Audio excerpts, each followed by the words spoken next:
Augrail again, quill in hand. My hand shakes at what I heard. As the heroes encountered this feral man and wolf below, howls echoed through the stairwell and up to me and my research. I feared what they may have discovered. With diplomacy failing, they were told to leave in a gruff tone by this feral man. This strange encounter sparks a memory in Physic. When he was young, a man named Joel Mesmin was discovered among the local Otaran druids to have been a serial murderer and werewolf. Chased down and over a cliff into the inner sea, it's believed he has been dead for over 30 years. Yet here the man stood before them, alive and well, in a way. Confronting him further only drew more ire, and the heroes decide to retreat. Tulak, feeling frustrated with his recent string of failed attempts at diplomacy, goes back to the apparition in the transcription room. This time, he played along long enough to approach the dead body on the floor. Caught by the ghost as he tries to pick up a portrait next to the old bones, Tulak shows the ghost that she is indeed dead, and not overseeing the duties she seemed to believe. A string of emotions of love and betrayal spring from the apparition as she peers at the body and the portrait of Volok himself. She then floats through a wall and vanishes. This wall led to a secret room, and within 3 books they have been searching for since Volok's workshop above. Grave Feasts, Secrets of the Skull, and What the Worm Knows. They also discover the infernal contract of Korlok the Barbazu, and upon returning it, he discovers a loophole that allows him to return to his home plane. He then offers a clue for the levels below. Beware of the shrewd Phistophilis, the contract devil by the name of Eurevian. And with a grand exit, he mercilessly murders Zoslerin the Zebub before vanishing in a burst of smoke and brimstone.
Well, you guys have accomplished quite a bit here. How's everyone feeling? Are we feeling more or less lost on this dark dungeon story? I mean, I feel like we're moving in the right direction. Yeah. Yeah, we haven't died horrifically yet. Loving that. You haven't. Yeah. Yeah, okay, sorry. Remember, we still got 2 in the graveyard. Too soon. Just that sideways look at James and that. Me, Yeah. That's Yeah. It was, devastating. 2 episodes ago we lost Shad? Yeah. And nary a tear was spilt, if I recall. You guys moved on pretty quickly, which I find a little bit offensive, but. Yeah, I mean, I think that's something that needs to be touched on, but we just like pushed on immediately after that. You did. And Gilda was pissed off, and so we kind of need to circle back to that beforehand. You guys must be winding down a bit because you've been through a lot in a very short amount of time. Like after that fight with Nakazawa and Shad going down, you pushed into a new room and then a second new room, like a new room with combat, second new room, puzzle with a ghost, couldn't solve it, went downstairs, found a long lost murderer, hightailed it back, got rid of the ghost, sorted out Corlock, and you must be getting. I barely touched the Foundry clock, considering how much stuff you've managed to accomplish. So you must be like, if not physically exhausted, you must be mentally exhausted. Physically exhausted. Physic. You little cheeky bastard. He's a little goblin, man. And you've leveled up, which like I always imagined this like sort of surge of adrenaline in some ways, but also, on a point of exhaustion. It's a good point of exhaustion as well. You're like you have a second wind to get where you need to nearly. But yeah. I'm ready to keep going, man. Martial characters. Let's go punch a golem. Fuck resting. How's everyone else feeling? All these characters. Physic is, as you said, physically exhausted, and mentally exhausted. It's just been a hit parade of the worst kind of shit he had ever dreamed about coming to fruition in front of his eyes. Yeah. Tulok is feeling good. I mean, he is riding a little high, coming off figuring out what was going on with that spirit. He's excited that they just dealt with this devil, and kind of a spoiler for my level up, after reading the contract, he has now learned Infernal. Hey, okay. Nice. And so, also with the conversation with that devil, that there was going to be another devil coming up, that's something that's going to come in handy, hopefully. It's a good call. It's definitely a good call. Yeah. Yeah, Tulok can now read the fine print. Mm-hmm. He said there's always a loophole, so. Awesome. Well, what's the next step for you guys? I mean, we could talk about level ups here in a sec, but I want to know what your next goal is first. Are you going to take a little downtime here to actually sort through, or Might as well search these cells while we're here. Yeah, what's behind the cells? Because he's... Oh, yeah, the cells. I forgot about the cells. So, as I said, the last episode, there was a new little thing here that a mod author created to expand. So there's 2 cells. There used to only be 1. But you can clap them open. I can assure you they are both quite empty. No, like, Count of Monte Cristo-esque tunnels coming out of any of them? Nope. It's according to the map, one of them's got an old moldy skeleton with a decomposing pillow in it, and there's just some hay on the other one, but that's it. Solid place to rest. It's fortified. Yeah, we got a pillow inside a rib cage. That's... Oh, my notes do actually say that there's lots of fungus on the skeleton there. Gross. I mean, Gilda's ready to push forward down the other stairway to level 4. She just with the help of you guys, she just helped enact the common rule on this devil and free him from his slavery. So not only is she feeling stronger, she's proud of herself for living up to her Andoran heritage. Mm-hmm. Physic will pat down his bandolier a little bit and notice how wildly empty he is of any kind of resource that would help us right now. I think he's got 1 infused reagent. And say maybe we should take a minute. Yeah, that's fair. Because he would need a daily preparation for sure. Well, you can always just take the lift up to the secret room that Shad trapped. I mean, there is a fungus-filled pillow in a skeleton. I mean, you also, there's a lot of doors and everything, but you have this whole library. It's meant to do research in, how much danger do you think it is exactly, or I don't know if you guys want to like reinforce doors and close off certain ways and stuff like that. But Augrel's been hanging out without any issues. It could be a place. Yeah, do ghouls have to sleep? Yeah, Augrel's also a ghoul. I mean, true. He's a weird ghoul. He's a ghoul that doesn't eat, newly dead flesh. He likes old dead flesh. He's, originally a Morlock. Yeah, he's got a refined palate. Yeah. I imagine the smell is horrible. He's got a pile of corpses. He's piled all most of the corpses into the refrigerated room already. Oh, okay. So yeah, you don't see it on the map, but if you were to go there, I have them piled. I haven't removed a token; they're all in there. Yeah, I mean, you could. I don't know. You do you. You do you. You got lots of rooms to hide in here. Okay. Whether you hang out in the library is up to you, but like there are side rooms you can just hang out in as well. I would probably say the library is the best case scenario because Agriel has done us pretty well so far. It also has a bunch of exits, which is choice for strategy. Right, like maybe there's lots of options for people to come in, but there's lots of places to escape as well. So, double-edged sword. Yeah, maybe we just go chill in Belcora's lit reading room. Yeah. It seemed pretty comfy and untouched by time. It pretty much was, yeah. I'm cool with that. Sold. All right, you guys gonna get your long rest on, and some daily preparations. You can take. I mean, we're looking at like what minimum 8 to 9 hours, and then you could do watches to extend that. You guys want to do any research while you're at it? Is there anything you want to explore? Not like explore the dungeon, but items you have want to talk about. I mean, obviously we'll talk about level as well. Can we research during a watch?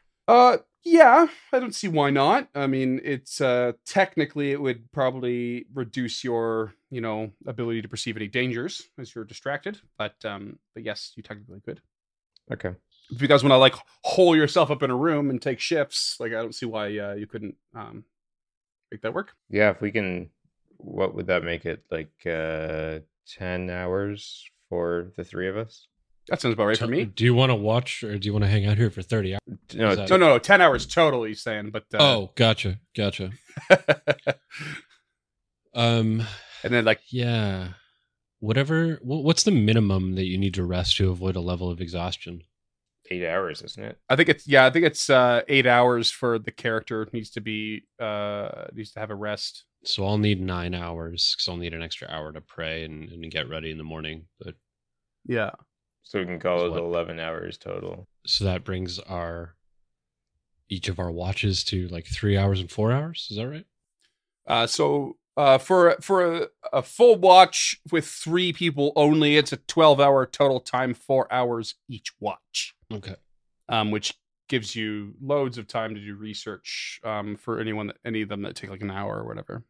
Okay, perfect. Yeah. Gilda will go first because she still feels fine and she's not missing any of her abilities like spells or alchemist stuff that she can't recover until tomorrow. So she'll just take the first watch if you guys want. Yeah, Physic will barely break stride before he just collapses on the floor. Doesn't even get to in the comfy chair. It's just like right on the floor. And she will do 2 hours of research on Belcora, like spread out between the 4 hours. So ideally it doesn't like really affect her watch too much. Sure. Then I'm going to give you guys an option here. You can utilize Augrail to help you find different books and take advantage of that +1 item bonus, but it will delay his time in organizing the restricted library. Or you can forgo the +1 and leave him to organizing. But I'm going to make you all choose now as a group, because it's going to take him like 8 hours solid to organize the library over there. I'd say organize. Yeah, I feel like he's going to have to organize it before we can access those checks anyway. So yeah, okay. And a +1 isn't enough for me to make a difference on a religion check. Okay. Scott? Organize. Okay, cool. So we're going to have no item bonus here. And are you going to research out of the main library or the restricted collection? Gilda will research out of the main library. She'll do a recall knowledge religion on Belcora. Okay. DC 25. 2 hours it takes right now. Yeah. She's probably going to whiff this, but we'll see. You never know. Yeah, that's an 18. Natural 8. That's a whiff. It's definitely a whiff. Yeah. All right, we'll try for a second round. No, I think she still wants to be pretty attentive, so she's going to spread that 2 hours of research over the 4 hour watch, so she can still at least keep an eye out. Yeah, you did say that. Okay. So okay, that's cool. her.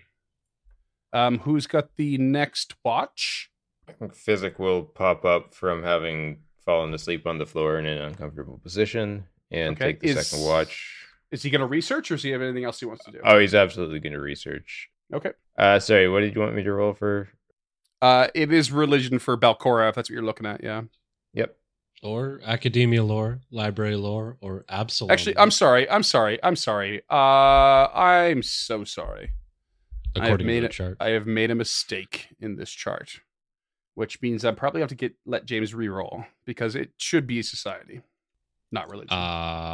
That's not better. It's not? Is your religion better than your society? Yeah, Oh, never mind religion. Spoiler for my level up. My religion was my skill increase. Oh, okay. Slowly going to equal those level up the details in.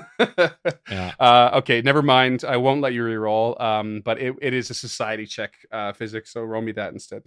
Or Does you the can DC still go down or you by can still 10? not research and do something else if you like. No, I'm still going to research. Pop it. Just say it. I got 3 hero points. Now is the time for me to lose one. Yeah. That's fair. Oh, you still want to re-roll it then? No, I mean the one I bet on it being a poppet. Oh, right. Yeah. Yeah, okay. Physic has no intention of dealing with fucked up little animated dolls. So, just for the listener, I will say I did roll a religion. It was my skill increase. It came out to be a 13. Oh. But the society came out as a 22, which still doesn't cut it, huh? Doesn't cut it. It's getting tough here to get the details. Okay. He's gonna take a second roll at it. Okay. For the full 4 hours. So it was a natural 12. You can still do better. I could do worse too with an 18. And you did. Look at that. Okay, that's your attempt. This is a great episode, guys. Lots of flavor. Yeah, we're killing it out here. The entertainment value is through the roof. Okay, that's your watch. Tulok, what are you gonna do? Okay, so Tulok is lounging on one of these chairs in the well-lit room, and out of his pocket he pulls the portrait of Volok, Oh, and he'd like to inspect it. okie dokie. It captures the imperious and vain smirk of a very handsome drow. There's a tiny gold plaque at the portrait's base that reads Volok Azrene. So there is no mistaking who it is. As you kind of turn it over in your hands, roll me a perception or crafting check. Okay. Not the best. It's an 18. That's a meet to beat Woo! to a DC I set a while back. You notice that the painting was once removed from the frame frequently. Whether it was this painting or not, you don't know, but the backing, you know, there's like on the back of a picture frame, you have those little tabs that hold it in place. Mm-hmm. They appear quite worn, as if it had been removed over and over and over. Okay. Well, Tulok will remove that himself. And removing it reveals something written on the backside of the canvas. It's written in Elven script, but as far as you can tell, it is completely unintelligible and nonsense. But there are 2 words. Okay. But I speak Elven, so I don't recognize these words. You see a word that it's not an Elven word. It doesn't translate to anything. It doesn't make any sense to you. And it says something like Kudosnik. And it's crossed out. And above it is written again, Razobreni Razum. Can I make some sort of check to see what these might be? Occult or something? Yeah, roll me an occultism. Oh, 2 on the die for a 14. Ooh. You know what? I'm just going to use my hero point. I want to know what this means. You could always just ask Augril too. 26. 26. You read the words over and over, and you find your mouth starting to try and form them. And then you start to speak them aloud. And then you hear and feel this rumbling in your head as you do. And it's almost overwhelming, like this voice is speaking along with you that's not your own. and you believe this may be a true name. Ooh. Was that Aklo? No, a true name is a very interesting sort of mechanic that involves taking advantage of a creature or exposing a weakness through its true name. Everything has a true name, and not everything knows that they have it. Everything else has given names, and there's a couple different levels of it. But a true name has power over another creature. And this portrait effectively operates like a true name amulet. And if you, it bears the true name of a single creature, a level no higher than its item's level, yada, yada, yada, details. And if you can read the language in which the name is written, that creature always takes the effect of invoke true name against your spells. In addition, when the creature uses any magical effect against you, you can immediately attempt to counteract it using Arcana, Nature, Occult, or Religion for the counteract check and the true name's amulet level to determine the counteract level, yada, yada, yada. This is a very powerful item against a very specific person. Good thing I spent like an hour this morning researching how counteract and dispel checks work. Just off the cuff for no reason at all. Yeah. And on top of all that, it should in your inventory have the details of a true name amulet.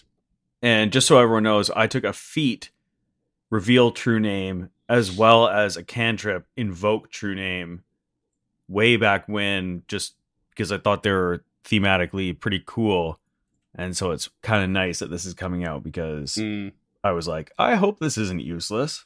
It's something we talked about early on. I warned Scott, I was like, I'll put it in, but it's not going to happen all the time.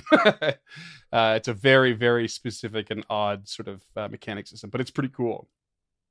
So yeah, you suddenly have this immensely powerful item that coincides and synergizes with some of your abilities. So Tulok is holding this in his hand, looking at the picture, looking at the names, looking at the picture, looking at the names. And then he eventually just tucks it back into his cloak and is going to spend the rest of the time researching. All right. And Tulok will be researching Belcora, and I will be using Society. Natural 1. All right. Didn't learn shit. Yeah, whatever. I don't care. I just got a bunch. bunch. I got something fucking cool, so I'm just stoked right now. Just mind is elsewhere. Yeah, he's thumbing through books, but he is just like really thinking about this true name thing, because it's something that he's only ever read about. He never even thought that he would find one. He just had heard about this, and like it was deep in a tome, handwritten notes in the margin or something like that. And it's exceptionally rare to find a true name of someone. Yeah. And it leads him to believe, why was it on the back of this picture? He's like, so the woman who he loved, maybe he gave her his true name as some form of devotion or something like that. So he's just kind of contemplating how amazing it is that he's come across this artifact. And what do you think of the fact that there's one word scratched out and a new one put on? It's interesting. I don't think he necessarily is 100% sure. Mm-hmm. I, though, definitely have a feeling that because we found those books that he was studying, and then one of them is about changing into the worm thing, Mm-hmm. worm form, worm that walks. I'm thinking that potentially when he was given this new form, it changed him so much that he's no longer that person, and he has a new true name. Okay. With that. That's my working theory. Okay. All right. Cool. So you think what if he went through this process, it changed him so much that his true name changed? Yeah, because I remember reading the notes last session on the book, and it said something I can't exactly remember what it said, but it was something along the lines of they basically become a new person. Yeah, because they have to die, but they come back, but they don't become undead. They become a new living creature. Exactly. There you go. More or less, yeah. Yeah, cool. All right. Well, not a lot of research done. Maybe you guys were all a little more exhausted than you thought, and couldn't quite focus. But at the very least, Algro will have finished his organization, and you can get that +1 for both libraries in future. Let's talk about level up. Let's get in there. We usually start the episode with it, but we haven't. Who wants to go first? Who's the most eager? I'll go first. Yeah. mine's pretty simple, so I'll take this one. Okay. Champion's 5th level isn't an interesting level, but it's a huge level for my class. Okay. So first and foremost, I got my first ancestry feat since 1st level, of which I took Elven Instincts, which auto gives me a +2 to my initiative. Sweet. What kind of bonus is that? That is, I have no idea. Because it matters. It always matters. Circumstance bonus. Okay. Oh, that's a So- good one to have. Okay. That's cool. Yeah. It just for the record, everyone got ability score increases and an ancestry feat at this level. Yeah, so my ability scores, I did my best to increase the ones that I thought would be the most thematic for Guild at this level. Mhm. So her strength is now an 18. Her con is now a 16, which changes her HP from 56 to 73 at this level, which is just a huge jump. Oh my god. Jeez. That's massive. Yeah, I also bumped up her wisdom, so she's now got a higher perception. She tends to be in the lead. And with the armor assist, that makes my initiative a +10, which is what I always want. I love playing characters who act fast in combat. Wicked. Okay. And I boosted my charisma because it affects my lay on hands. So my lay on hands now, according to Foundry, does 18 healing. Okay, it was 12 before? It was 12 before, yeah. Nice. Oh, that's sick. Okay. Oh, you're a beast. Yeah. Oh. And for my skill increase, I took religion because we seem to have all of the other, well, except for Arcana, a lot of the Tulok and Physic have the other magical abilities taken down. And since she's a champion of Aurori, formerly a knight of Shaylin, religion seems to be the most thematically appropriate for her to be of any assistance whatsoever. Cool. So she's now expert in religion. Hmm. And the big champion thing this level is that I become an expert in simple, martial, and unarmed weapons. So that is now a flat +9, making Gilda's Punch a +14 to hit. Jesus Christ. So AC 23 with the God. shield, +14 to hit, and 73 HP. She was a wall before, but now she's finally starting to become a tank. Oh my god. And that's is that weapon expertise? Is that the class feature? Yep, that's the class feature, Oh, yeah, okay, weapon cool. expertise. Oh god. I mean, yeah. James has got some cool backup characters, but I don't think we'll see them. No need. Dunk, you go next. I want to know what you got. Actually, I already peeked at what you got a little bit, but I want to hear it. from Yeah, the this horse's is a mouth. fun one. Yeah.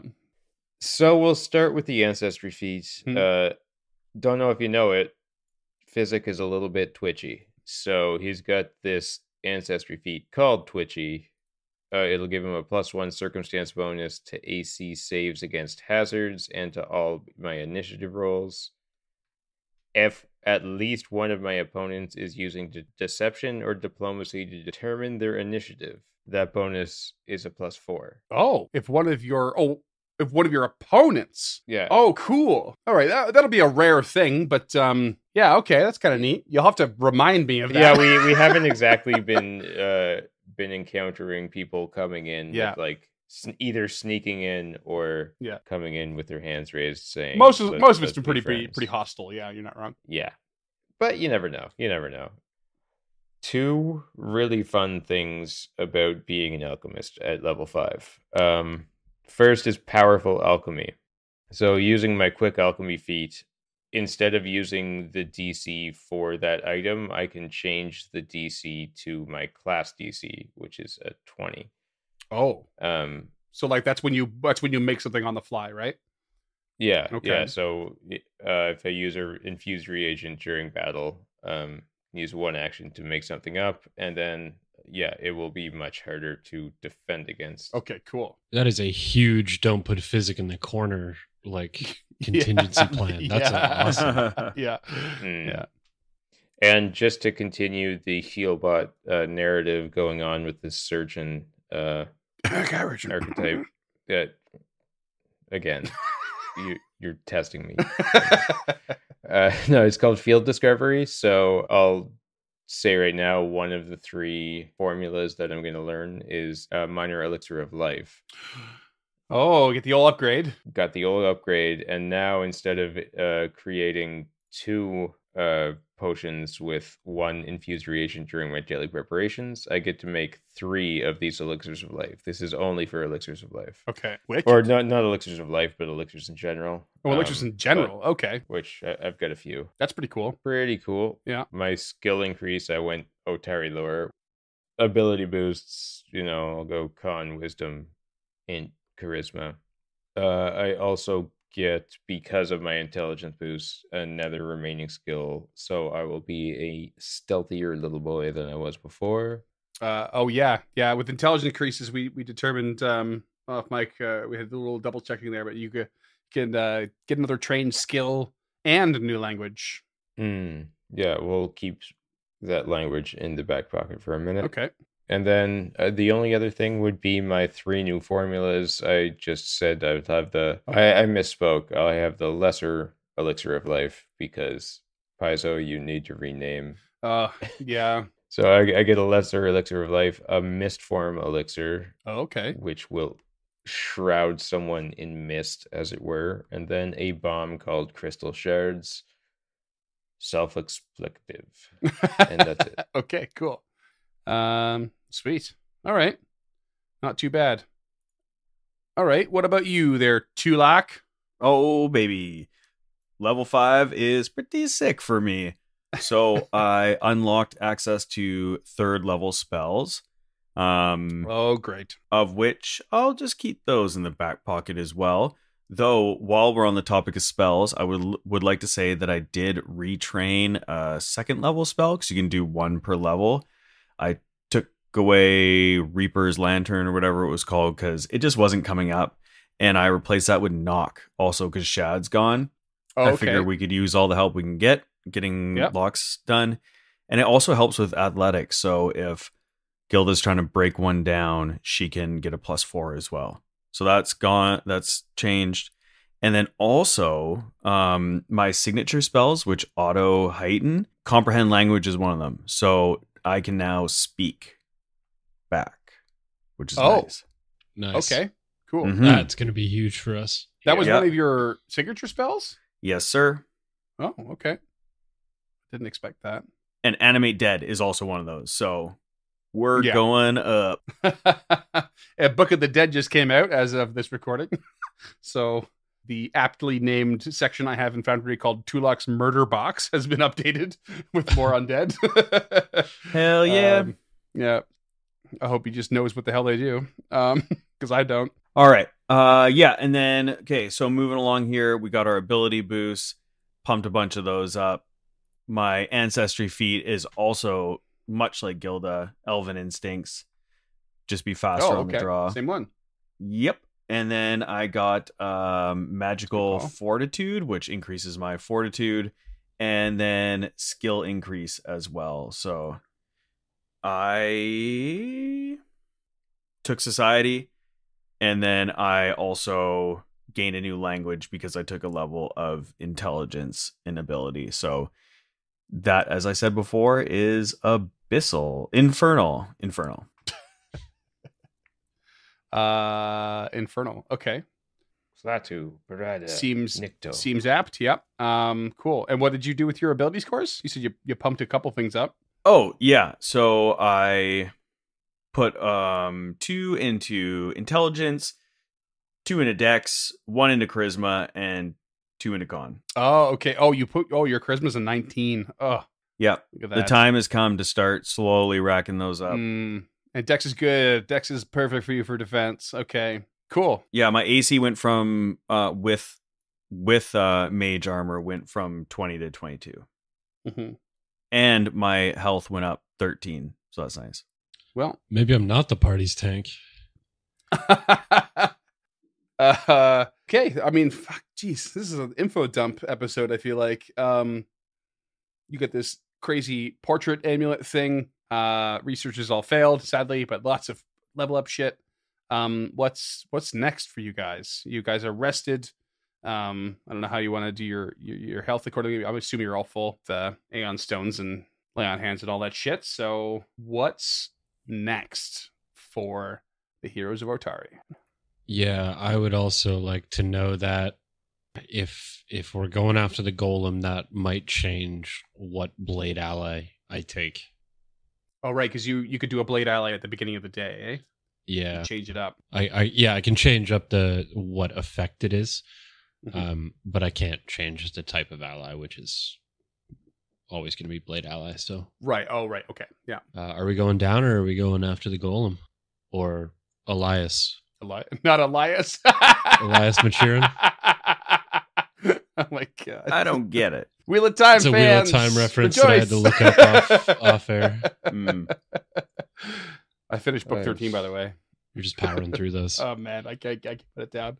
So I'm cool with fighting the golem. I'm also cool with going down just to see what's down there because the golem isn't going anywhere. So Yeah, I would love to not re-encounter that golem right now. Yeah, Okay, that's a then tough I'll guy. prepare a disrupting blade ally as normal. Do we want to go down this stairway just outside of Belcora's study? Is that a stairway down?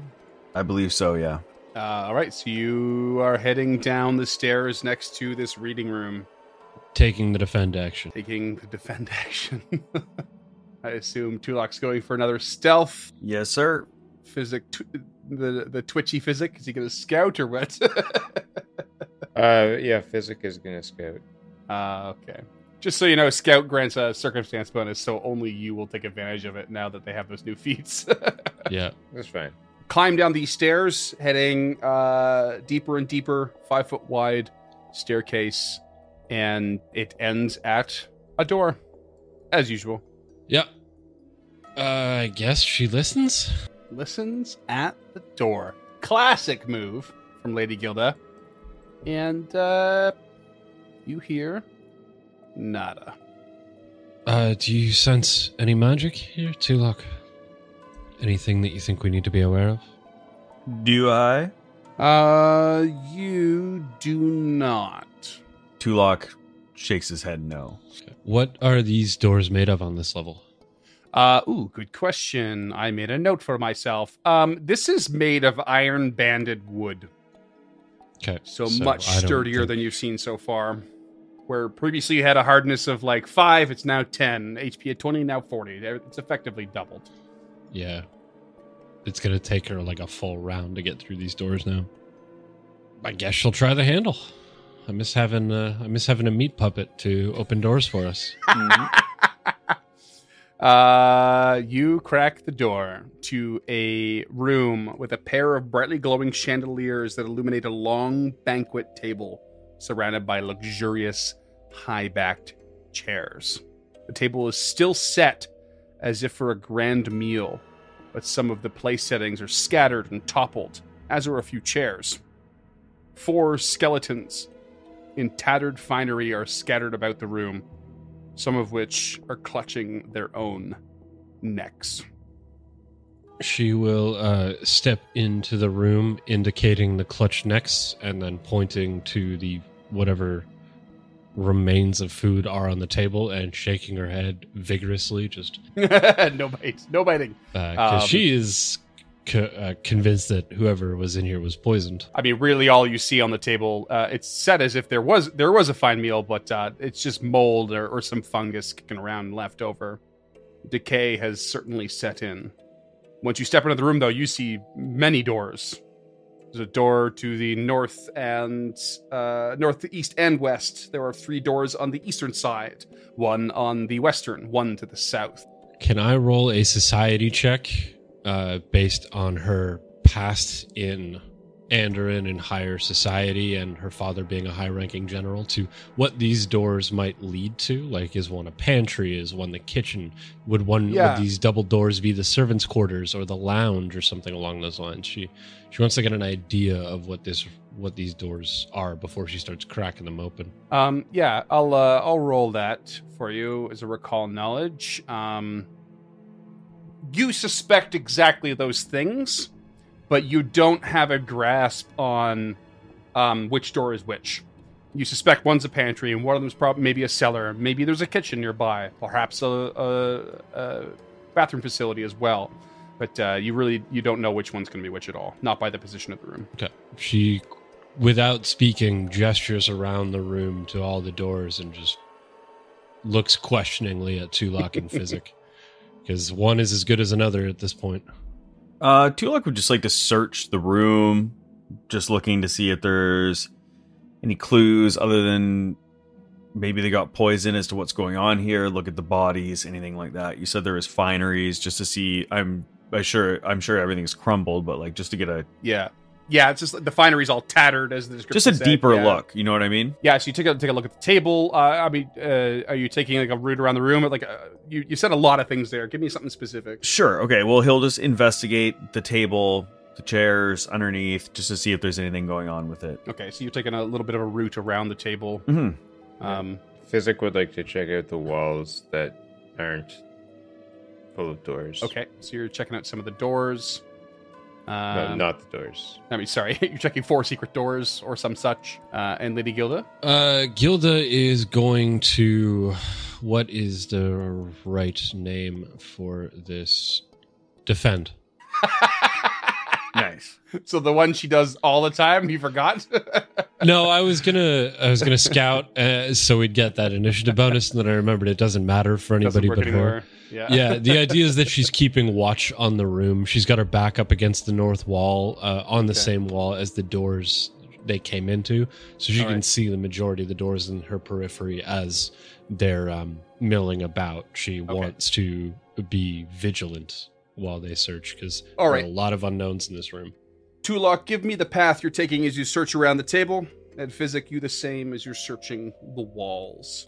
Physic is going counterclockwise from the 12 o'clock position in the room. Okay. And Tulak is going clockwise. Okay. Are we going to do an awkward bump into each other at 6 o'clock again? Yeah, just like we did last time. All right, so Tulak, I just want to count how many feet you're moving here. And Physic, you said counterclockwise.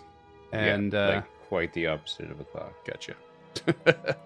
And all right, so as you sort of scout around this room, it's musty and it's dusty and it doesn't seem like there's much here. And Tulak, you're like sort of pulling some of these chairs out, making a little bit of noise, perhaps looking over your shoulder, but nothing seems to stir. Physic, you're feeling along all these walls for any secret you can find, and you're both coming up empty-handed. It just looks like a massacre from a long, long time ago. But Lady Gilda, standing there defending, watching the room, keeping her eyes peeled, notices a faint blue light appear within the skeleton next to the door. Oh no. And it begins to rise. And I got a lot of questions about skeletons and doors there. And Physic, as you reach your spot, you're about to step forward again, and you realize the skeleton's just below your foot. So you go to adjust your foot, and you see a blue light rise out of its skull as well. And the other 2 skeletons in the room begin to do the same. This is oddly familiar. And we're going to roll for initiative. Finally. All I want is combat. I'm a martial character. And I'm a coward character. Both of us accurately reflected these things in our level ups. I love it. Okay, it's about to maybe get hairy. Let's have a little twitchy Physic roll. 25. Woo, he's twitchy. Lady Gilda, how eager is she? With her brand new elven instincts, that is a 23. Okay, and Tulak, With his brand new elven instincts, that is a 26. Oh, Shots fired. okay. And I'm not joking. Only one of this whole list rolled below a 20. Whoa. This is a real tight initiative, but we are going to start. Tulok, you are up first as these skeletons. Sorry, I have zombie tokens here. I messed up. But these skeletons rise up with blue lights shining out from their skulls. All right, so Tulok's eyes go white as he raises his arms, and a skeletal champion comes crawling out from underneath the table, getting in between himself and the creature. Amazing. This is the perfect room for another skeleton to just like crawl out as well. It's this one missed dead body. Wicked. That's all three of your actions. What does this skeletal champion do? And it is going to attack with its longsword. And that is going to be a 27 to hit. Oh, yeah, that's a crit, actually. Hell yeah, dude. Right out of the gate. It's going to be 16 points of damage. 16 damage, okay. And then it will take another attack with a map -5. And that, I assume, will be a miss at a 13. That is a miss, yes. And that is Tulok's turn. Okay. Not a bad start. One of the skeletons that is equidistant from Lady Gilda, she's got one to her immediate left and one a bit almost straight ahead, is going to shamble on forward towards her and swing with its claw. For an 18 to hit. No, sir. Not with that shield raised. Followed by a 22. No, sir. Not with that shield raised. Oh, no. Okay. That is its turn. Next up is the skeleton next to Physic, which is going to do the same. It's going to do the same. It's going to claw for 21 to hit. Me to beat. Oof. You're going to take 8 slashing. Okay. And then an 18 to hit, followed by another 18 to hit. Oh, it rolled really well, but not enough. It's just the 8 then. And it's your turn, Physic. Having been clawed, Physic will reactionarily That's a word. take a 5-foot step to the north away from the skeleton. Second action will draw some alchemist tools. Third action will craft and throw a ghost charge. Oh, okay. That's one of those. They're positive dealing damage bombs. One of them, I see a skeleton, a ghost charge kind of things. That is a natural 20. Whoa! Nice. Hell yeah! Yeah. Okay. I like that. That's going to hit. Kill it! In typical Physic fashion, that is 7 positive damage, Okay. but it takes 3 positive splash damage, Okay. and the target is enfeebled too. Okay. Wow. That's a big old series of shit from one bomb. Okay. Sick. That's a turn. That's your turn, Lady Gilda. She gonna punch? Yeah, I think so. Would she recognize these as corpse lights? You know what? I don't think she would. That would have been Raphael. So I That would've think been, yeah. she's going to roll a recall knowledge on these things because she Okay. has no knowledge. Yeah, that's As much as I don't want to waste the action. it's gonna be religion, but I am gonna lower the DC. Okay. That is a blind roll, and there it is for you, sir. Min, yeah, you thanks to my lower DC, you've critically succeeded. This is Okay. exactly what was described to you that killed Samal and that party had a hard time bringing down. These are corpse lights. Okay. is there anything you want me to remind you of in regards to these creatures? I have my notes in front of me here, Okay. but I would like to be reminded, if they are inhabiting undead, do they count as undead creatures for the purposes of disrupting?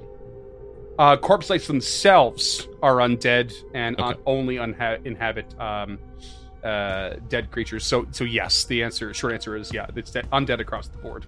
She will call out to Physic and Tulok. I think these are the corpse lights that you told me about. Remember, they feed on anguish and terror, so don't get too scared. And if you go down, they will inhabit you. And they're very weak in sunlight and outside of the host. So the sooner we put these hosts down, the better. And with that, she's going to attempt to put one of these hosts down, specifically the one directly in front of her, with her hand wraps of Mighty Blows. So second action is a 27 to hit. That's a crit. So that is 16 points of bludgeoning. Okay. Max damage, so 12 points of positive, and they are enfeebled to 1. Okay. Wicked damage. And you said enfeebled 1, sorry? Yeah, enfeebled 1 is part of the disrupting rune for her blade ally. So if the target on a critical, if the target is undead, they are enfeebled to 1 until the end of my next turn. Okay, sweet. And I've got some extra bonus damage for you because they are skeletal versions of a claimed corpse with this creature, which means they take an additional 5 damage from bludgeoning. Jesus, so it's what, 30, 22. Well, the 5's not doubled, but it's just it's just another 5. Right. So top. 21 is the 16 plus 5, and then 12 on top of that. So that's 33 points of damage. Is that our best strike yet, boys? Probably, yeah, for sure. Yeah, all right. So that's not far off of max damage on everything for me. And with her last action, she will keep that shield up. Okay. Sweet. Next up is the other corpse light that is next to Lady Gilda. It is going to move on over, attack with its jaws, natural 20 for a 30 total, 22 piercing damage. Okay, I am going to use my reaction to shield block. Okay. Which we haven't done in a while, so that reduces the damage by 8. Okay. So, what was it, 22? 22, yeah. Okay, so she and her shield both take 14. Okay. And follow up with a claw. That's going to be a 19 to hit. Not with the shield up. Okay. Or down. And finally, Corpse Light next to the Skeletal Champion. It's going to attack mindlessly, I think, at the thing that has struck at it. So let's go with a jaw attack at the Skeletal Champion for 27. Ooh, that is a hit, but not a crit. Okay. It's going to be 13 piercing damage, Shit. followed by a claw with 16 to hit. And that's a miss. Okay. Is the skeletal champion not like resistant to piercing? Oh, Is there a intriguing. reason it should be? It is It's a skeleton. Because it doesn't have any flesh to pierce? it is resistant to piercing 5. Duncan calls it. What Duncan, the fuck, smart seriously? guy, smart guy. I was just looking at that and totally forgot. Oh, That sounds like a hero point right That there. does sound like a hero point. You know what? Duncan doesn't get enough hero points. Let's give him a hero point. Hey, He gets a hero point I'll take the charity. for playing Scott's character better than he does. Shut up. So, Um, how many damage did I take? 13, so it's going to be 13, so 8. -5. Nice. All right. But I did forget that this thing didn't move, so it's going to follow up with a second claw attack for an 18 to hit. That is a miss as well. Damn it. Okay. Back at the top of the order, Tulok. What do you got? All right, so Tulok is freaked the fuck out right now Mm-hmm. because he realizes that these are corpse lights and he does not want another small situation on his hands. Yep. And he's looking around the room a little bit desperately, feeling more powerful, but like there's 4 of them now, so he's freaking out. And he reaches out towards Lady Gilda with his fingers outstretched, and just this purple light comes swirling out and dances across the room and just invigorates her, and he casts haste. So Oh, shit. Oh, you Lady son Gilda of a gets bitch. the quicken condition and can use the extra action each round for a strike or a stride action. Oh, Wait, buddy. hold on. I don't think you were in range. Oh, son of a bitch, this is new. Yeah, I am. It's Am I not? it's a 30-foot range. You're 35 Oh, feet away it's from because of Lady the Gilda. goddamn second diagonal. Son of a bitch. All right. Sometimes I have fun when I ruin your fun. Okay, fine. Fuck you. Two For lock. the listeners, Freeman has the biggest shit-eating grin on his face. All right. Well, Tulok instead will just reach back into the old bag o' tricks and is going to. You still got that cantrip deck. Divine Lance wouldn't hurt. Yeah, but you know what? He's gonna go back in the bag of tricks and he's going to fling a plate off the table at the corpse light that is in front of Lady Gilda, the hurt one. Which Yeah, is I was with you, James. I thought he was reaching into his bag, but he was going for the metaphorical bag, not the literal bag. No. I was Right. totally with you. that's a 17 to hit, That's a hit. and this is my now more heightened telekinetic projectile, and that is going to be 15 points of damage, which is pretty low, but I will take it. It's 3d6 And what kind of plus damage 4 now. do you normally do with that? That is going to be bludgeoning. Bastard. Okay. Extra 5 damage goes through. So 20 total. Mm-hmm.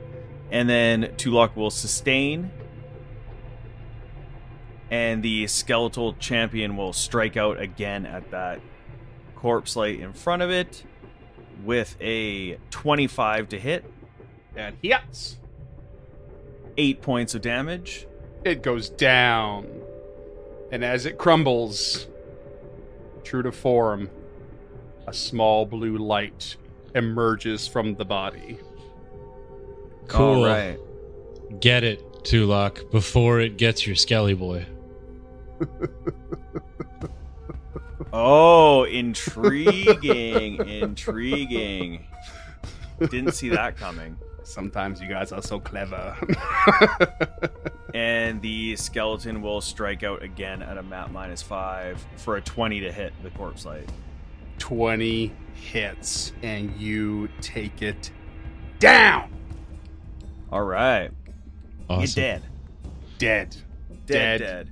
And dusted. The Suck light it. of this corpse light goes out as it is cleaved in twain. In Twizane.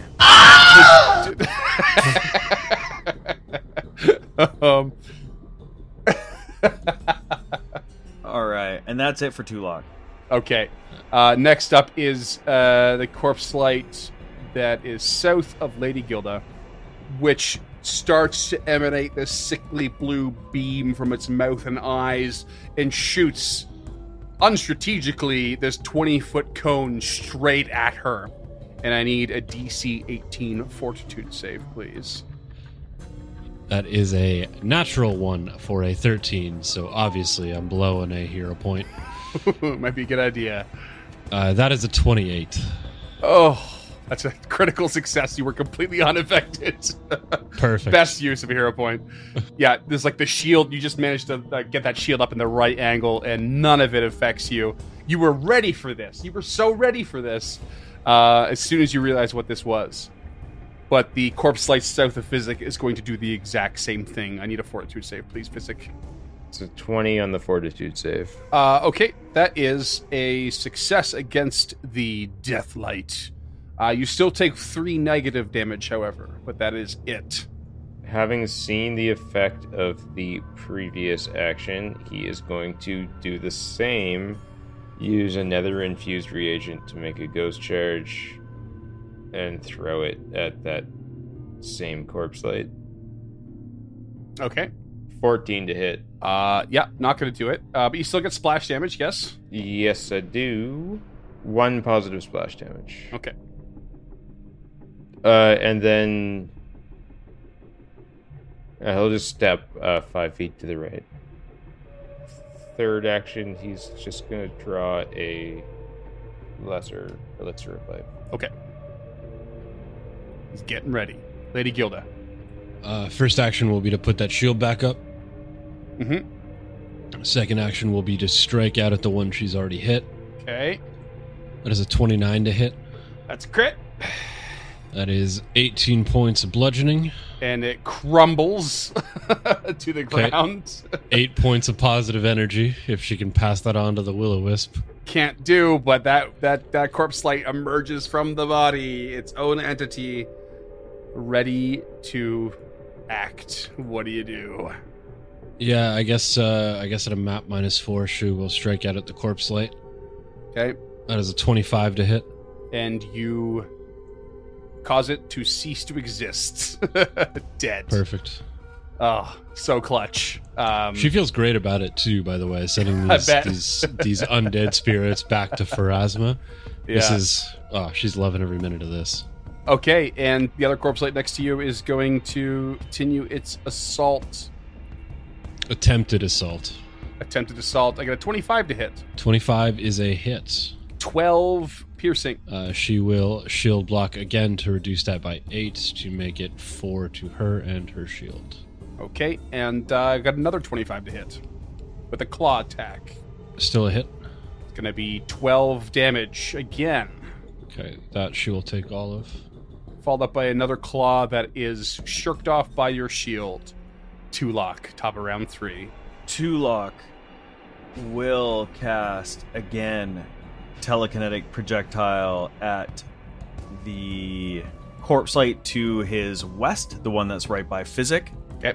And that is going to be a 18 to hit for 19 points of damage. Okay. Oh, it's bludgeoning too, isn't it? Yeah, sorry, I actually didn't specify, but I would, yeah. I think it's bludgeoning standard unless you use something specific that's not, right? I think you have to. I'm quite sure that's the case. Yeah, you have to type, but Yeah. either way. If you threw a knife, if you specified knife, I'd make you do piercing kind of thing. Yeah. Yeah. Anywho, he will then turn to the skeletal champion and says, "Go, protect Physic." And just the heavy boots and the clinking of armor as it starts to move forward. By the way, listeners, this creature is like kitted out in full armor and shield and sword and helmet and everything. It's badass as fuck. And it also gets attack of opportunities, which is sick. Sweet. Does it have shield actions too? Yeah, dude, shield block. Nice. And then it strikes out with the long sword for a 19 to hit. That hits. 8 points of damage. 8 points of damage, and the corpse goes down, and a corpse light emerges from the body. That's not good. That's, in fact, bad timing. And that brings us to this corpse light that you just knocked down. And I have no reason to think this can't be the case. It claims the corpse. I want to hear more about corpse lights before. Okay, the prerequisite for claim corpse on a corpse light is this. The corpse light is in wisp form, and it is adjacent to a medium or small corpse that hasn't been claimed by a corpse light in the past 24 hours. The effect, I'm going to shoot myself in the foot here, is that it merges with the corpse, causes the corpse to stand and regain HP. This is some GM fiat time, I think. Your animate dead spell is a concentration spell, right, Tulok? Yes. So The equivalent you of, could yeah. theoretically just dismiss it.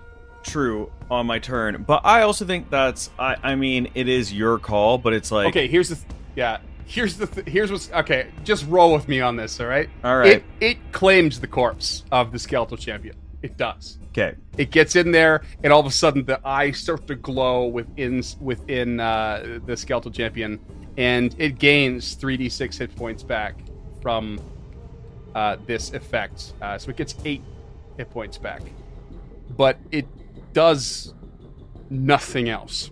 Oh. Physic, it's your turn. Physic is going to stride directly to the west of Lady Gilda and apply that minor elixir of life. Okay. Oh, awesome. Like you use the word apply. So like you throw it in her face and just like smear it in, right? Application Oh yeah, style. it's like a topical ointment. Yeah. Just rub it in there. Just get ready for your face massage. Other than her punching hand, it's her only exposed skin, so I guess it makes sense. I misspoke again. Lesser elixir of life.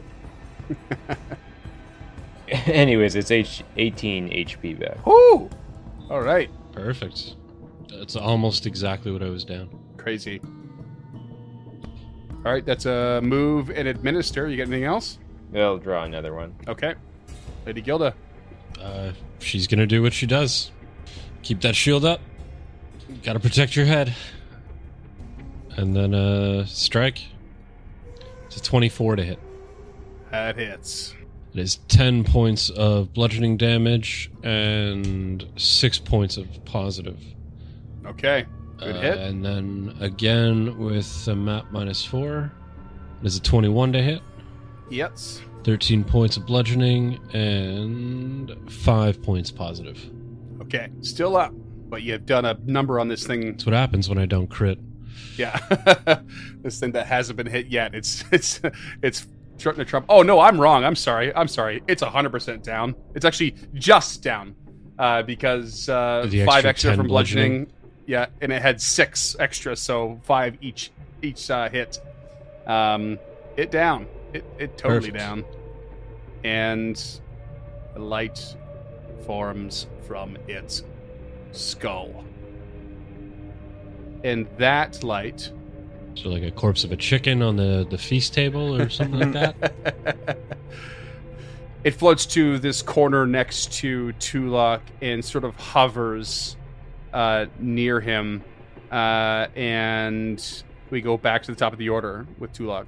Tulok is looking at this thing flying right next to it and has never seen one so close. And he can see the skull that's whirling around in this blue light. And he's horrified, still scared, but he feels empowered by the fact that they've handled this fairly well. And he sustains the skeleton and will say, "Attack! Kill the corpse light!" But I don't know if it's going to comply, because I don't know what happens that it has a corpse light in it. I mean, it can't exactly target the corpse light inside itself, I don't think. No, I meant But the it other one in can- the corner. Oh, the other one, yeah. Yeah, it complies. Sweet. So it moves forward and then strikes out with the long sword for 24 to hit. Destroys it. Remember, if you feed them, they might stick around.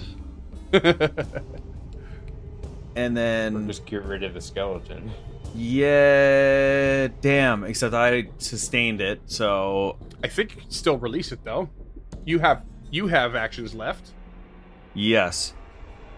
So, You can't sustain... I don't think you can sustain the same creature twice in a turn, but I think you can release it. yeah, it's probably a one actione. Do you want to look it up, or? Nah, just release it if you want. Okay. Releases it. Releases it. Skeletal champion drops Down. to the ground, and the corpse light floats out of it, exposed. Tulok casts guidance on Lady Gilda. Nope, he can't. She's too far away. Just slap it, man. Yeah, okay. Tulok attacks it. Unarmed attack. Here we go. Is he holding the staff of Actually, necromancy? I have the staff. Yeah, I do have the staff. Yeah, you should have that drawn. I just drew it for you. 9 to hit. He's like, It'll do it. He just whiffs it. whiffs it. Okay. That's your turn. That's it. Okay. I have to say, Scoot, I played you. Because this thing claims you're a skeletal undead champion. And rises it from the ground without weapons and Son shields. of a bitch. All right, that's fair. No, it can't, because it was already in there. Damn it! You played yourself, fool. As soon as James went, and I was like, fuck, I know what I did wrong. No, you're right. It's down, and the fucking corpse light is just starts to float at Actually, it doesn't start to float desperately at all. It has to roll its flat check. DC 16. And it winks out of existence.